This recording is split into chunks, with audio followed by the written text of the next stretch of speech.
Good morning, Your Honor. I have Mr. Derek Jack. He is in the holdover. He's set for bail review. Okay. Let's talk about Mr. Jack. Terroristic threat of a family or a household member. Yeah. He does have some pending felonies, and I think doesn't have a bond on those, on at least. So it looks like from September of 23, he picked up his first unlawful possession by a felon. 3 months later, picks up another one. 5 months later, picks up another one. And now he's picked up another one of those and a terroristic threat with us, family or household member. Our bond is set at 10,000. Right. What would you like? I would ask for 5,000.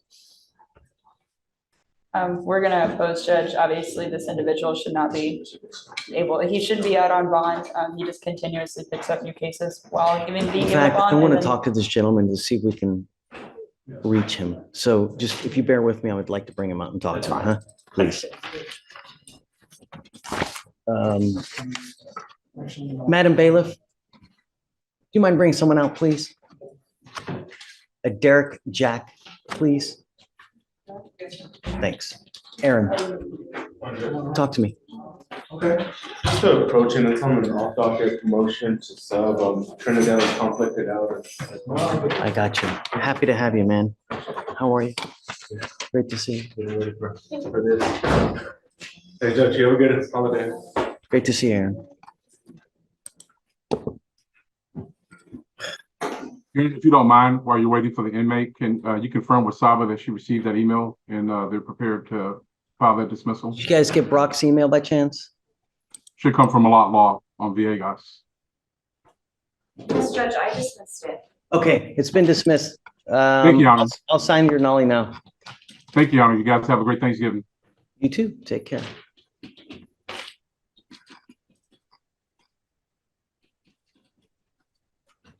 Stephen, what's the deal with Miss? Okay,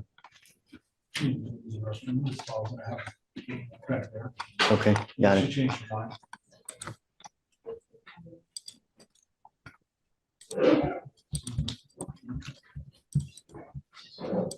Hugh, Yes. hey bud, Hey, Judge, how are you? what's new? Nothing much. I was told to approach on Miguel Mendoza. I think he just took a drug test.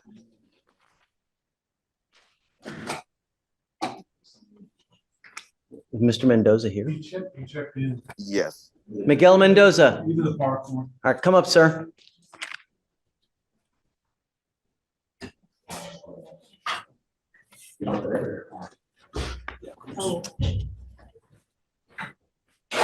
Just take a seat for me in the jury box real quick. And then I have an inmate coming out, Hugh. Let me talk to him real quick and then I'll hit you up next. Okay. Sure. Sounds good. Good morning, Mr. Jack. Good morning. How you doing, sir? How's jail? Sucks, man. Great. That's great. Because I got you. I need you to understand that we mean business here. We don't play.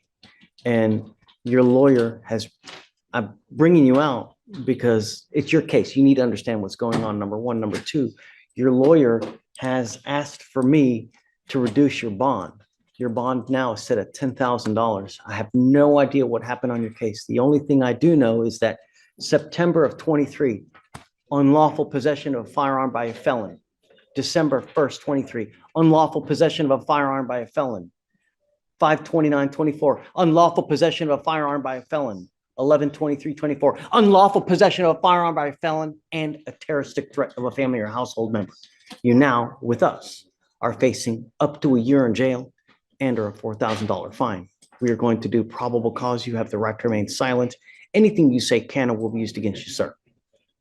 Yes, Judge. The officer was dispatched in response to a family disturbance in Harris County, Texas. Shh. The complainant told the officers that her and the defendant, her ex-boyfriend, were having issues regarding child custody, and the defendant was attempting to drop the child off with the complainant and the complainant refused to take custody because of a previous mutual custody agreement. The complainant told the officers that the defendant then stated, "I just bust your car window, and if you pull up doing anything, I'm gonna shoot your ass in the face." The complainant stated that she was in fear for her life, and the officers detained the defendant and found him to be in possession of a handgun. All right. Mr. Jack, I'm going to find that there's probable cause to go forward with the case. I'm now ordering you as a condition of your bond not to have any contact with the complaining witness in this case. A protective order has been issued in this case. What that means is that if you violate this protective order, the state can and will file additional charges against you, violation of a protective order. And I'm going to tell you now, you pick up one of those cases and you violate conditions, I can have a hearing to hold you at no bond, zero bond. And I will do it in a heartbeat to protect my county and everyone in it. Do you understand? Yes, sir. I find that you are a complete danger to public safety and you refuse to abide by bond conditions. So I don't think that your bond is sufficient. I think that the 10,000 is too low because you are a danger to my public. I'm sorry, Mr. Elick, and regardless, what we do here is just, it's, I guess, peanuts, so to speak, because you're being held at no bond on 2 of your felony cases as is. So what I am going to have you do, though, is this. I'm going to have you sign with me today an affidavit promising me that you're not going to have any weapons. And if I find that you have a weapon, if somehow you are magically released, because I don't know what's going to happen, if I find that you have a weapon, I will have a contempt hearing. I can have a contempt hearing, and I can and may hold you up to contempt every single time you have a weapon. And if they prove it to me, I can send it you to 180 days in jail every single time. Do you understand? This is an affidavit. This affidavit, you're going to promise me that you're not going to have any weapons. I don't care what's going on in your life. I don't care if you're going into war. I don't care if there's a big battle in the street. No weapons. Do you understand?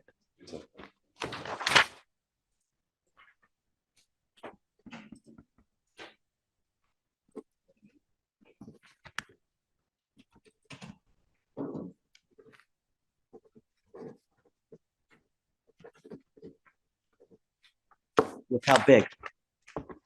Is that big enough for you to read? What does it say? No weapons. Good.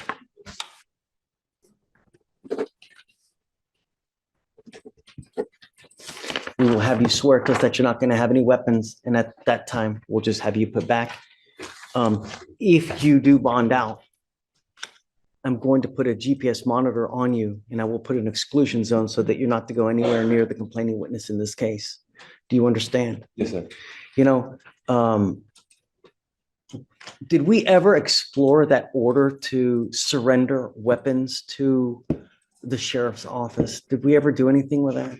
I explored it and I talked to multiple people and no one's ever heard anything about it that I could find. We had that, remember? I know at one point we did. We need to do something with that. I'll make a few phone calls. See where. I'm going to see what I can do about having weapons, the weapons surrendered to law enforcement so that you don't have possession of any weapons. Do you understand? Okay. All right, Mr. Lick. So I guess we'll just wait. It looks like the felony case is set for, oh my goodness, March of next year. Your Honor, we may be, I just want to get the body cam and we may set this for trial. I mean, I know he's got the other Wonderful. felonies, but I'm itching for a trial. You want 30 days, I guess? that sounds good. Okay. All right. We'll have you swear to us no weapons. Mr. Jack, come on.